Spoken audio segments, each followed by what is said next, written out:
This video is a supplement to our official Kährs installation guide, which can be found on our website at www.kahrs.com. You should read this guide before attempting any Kährs installation.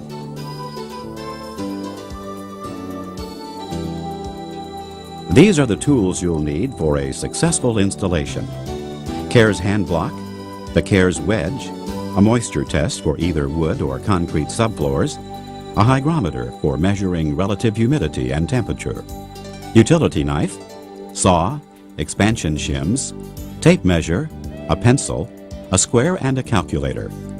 Other tools you may need include a Kährs last board puller, a hammer, and a wood chisel.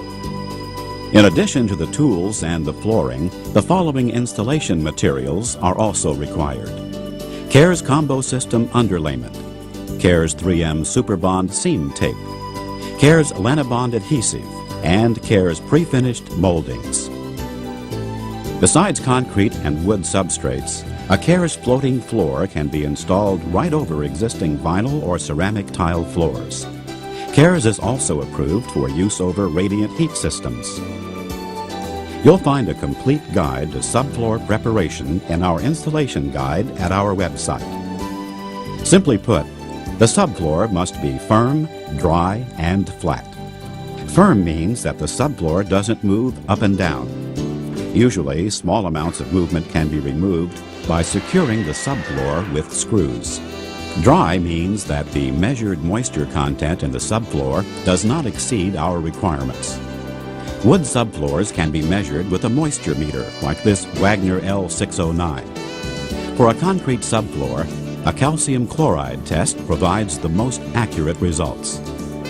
Flatness of the subfloor can be checked by using the edge of an 8-foot Kährs board. The subfloor cannot vary more than 1/8 inch over 8 foot.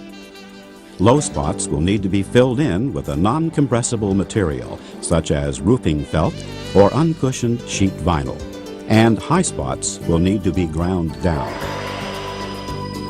To prepare the room for installation, all door jambs and doors will need to be undercut to allow for proper expansion.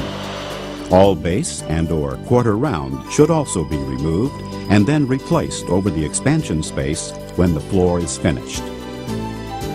Taking measurements to determine proper expansion and last board width is the next step.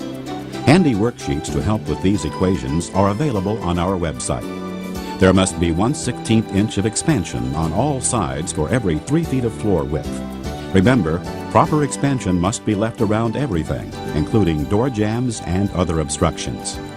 The other equation to be performed is to determine the width of the last board. No board can be less than 3 inches in width. Laying the Kährs combo system underlayment is the next step. All Kährs product installations need to have both a moisture barrier and a pad. Kährs combo system underlayment provides both of these in one easy installation with enhanced sound reducing properties. Wrap the underlayment up the wall a few inches to ensure the floor is protected from subfloor moisture. The seams should be butted together, not overlapped, and then taped with the provided 3M brand Super Bond 396 tape. This tape is specially designed to combine an appropriate moisture barrier with an age-resistant adhesive. Any tears in the underlayment must be repaired using the same 3M tape. After the floor is installed, trim the underlayment back to the floor height using a razor knife. Up to this point, the installation requirements and techniques are the same for all Kährs and Linea floors. This installation will feature a Kährs floor with a new patented woodlock joint. For instructions and techniques on how to install a Kährs floor with our traditional tongue and groove joint, please see our website. For installation requirements and tips on any of our Linea products, there will be a short segment at the end of this video. No Kährs product should be acclimated. All products should remain in the factory packaging until the time of installation. It is only necessary to open one carton at a time. This will help prevent any prolonged exposure of uninstalled boards to the environment. An installation featuring the woodlock joint offers many benefits: faster installation, tight joints, and no glue to clean up. The woodlock joint actually tightens itself as it installs, resulting in fewer gaps and greater stability. To assemble the woodlock joint, simply engage the tongue into the groove at approximately a 45-degree angle. Keep pressure against the seam as you lower the board slowly. The patented profile does the tightening for you. To start installing the floor, working left to right, place your first board with the tongues facing the starting walls. Insert shims to ensure proper expansion on all sides. The second board is simply lowered into place, starting at a 45-degree angle.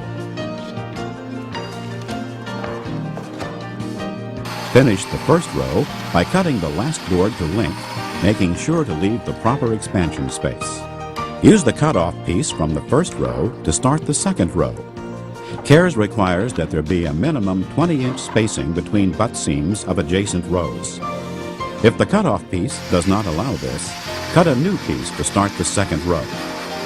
In addition to the 20-inch racking, Kährs also requires that there be at least one end joint in every row. To install a board along both a butt and a long seam, you will need the Kährs wedge and hand block. Insert the wedge under the previously installed board about 1 inch from the open end joint. Engage the end joint first, as you did in the starting row. Keep the long side joint in line with the adjacent board. Gently tap the long seam closed, starting from the left with the Kährs hand block. Now remove the wedge and lock the board into place by tapping lightly until the board is flat. If necessary, the woodlock joint can be installed in either direction.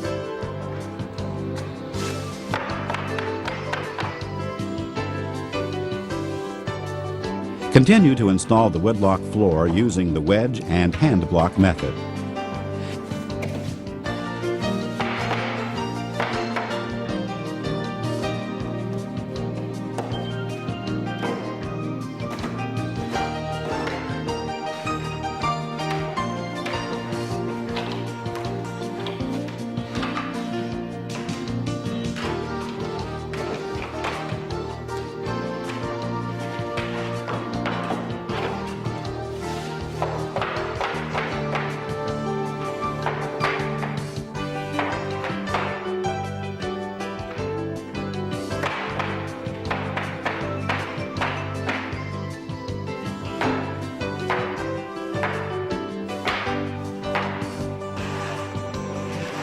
At the end of the room, grip the last board to fit.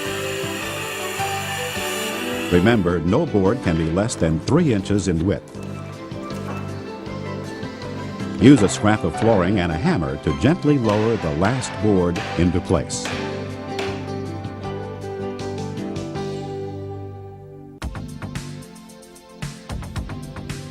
Prior to installation, ensure all door jambs or obstacles are undercut to an appropriate height. Test the clearance with a piece of flooring and underlayment. To install a board under a door jamb or obstacle along the side joint, as in the last row, requires a slight modification. Once you've installed flooring up to the jamb, remove the locking mechanism from the groove of that row. Then apply a bead of Kährs adhesive along the protrusion. Now slide the new board under the door jamb and engage the long seam with the use of the last board puller or hand block.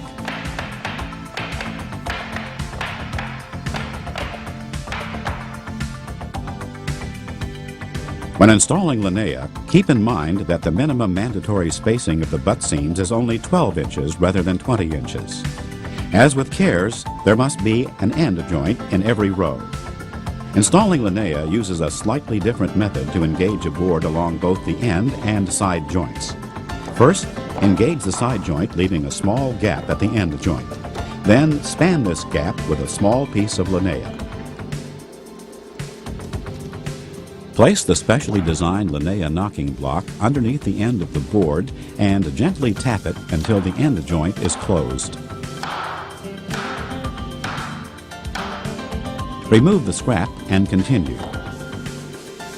Use the linea last board puller to install the last board in the row. As with the Kährs floor, this process can be used in either direction.